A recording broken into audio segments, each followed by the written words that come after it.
Welcome back. I'm Travis with Linux Academy. In the previous section, we talked about networking. We covered the theories behind it, as well as how to go and create networks, as well as networking our containers. Now we're going to look into how we can store data in Docker. Non-persistent data is going to be ephemeral. If this data gets deleted, we're not going to lose any sleep over it. A good example would be application code, because it is going to be tied to the lifecycle of our container. By using a Docker image as a build artifact, we bake our code into the image. And anytime we go and release a new version of the code, we're generating a new version of that image, and therefore deploying out a new container. And that's the reason why application data can be ephemeral. Every container has non-persistent storage, and this storage gets created with the container, which is the read-write layer. Non-persistent data is tied to the lifecycle of the container. This means that when the container is deleted, so is the non-persistent data. Persistent data is going to be data that is non-ephemeral. We want it to stick around. And this is achieved by using volumes.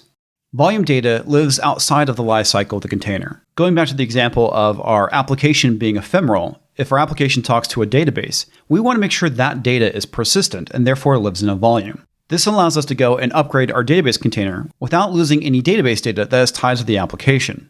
Non-persistent storage is commonly referred to as local storage, but it's also been referred to as graph driver storage, as well as snapshotter storage. On Linux systems, storage can be found under var, lib, docker, and then the name of the storage driver. For example, let's say we're using the overlay 2 storage driver. The location would be var lib docker overlay 2. For Windows systems, storage is located on the C drive under program data docker Windows filter.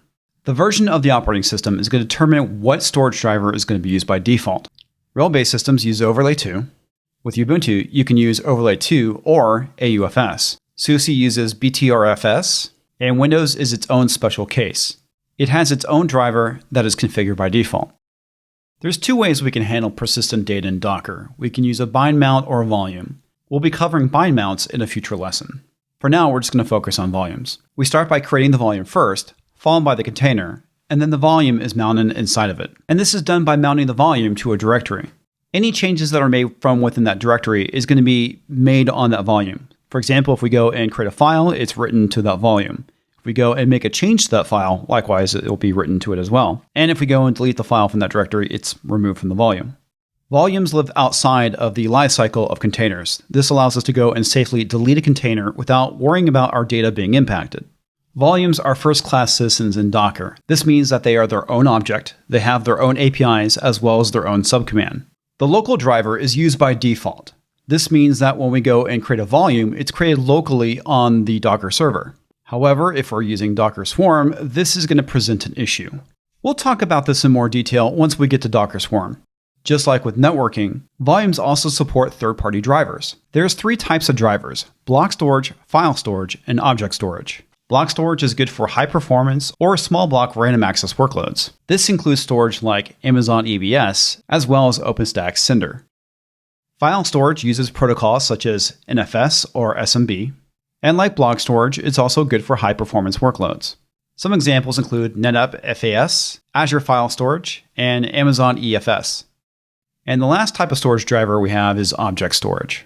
Object storage are large data blobs that don't change all that often. Some examples are Amazon S3, Ceph, Mino, and OpenStack Swift. When a volume is created on Linux, it's going to be located in var lib docker volumes. And for Windows, it's going to be found on the C drive under program data docker volumes. And here's an example of how a volume is mounted into a container.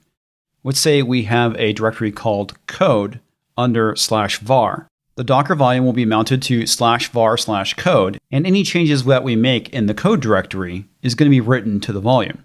Now that we learned the fundamentals of how volumes work, let's go and get our hands dirty. In the next lesson, we're going to start working with the volume commands. Go ahead and mark this lesson complete.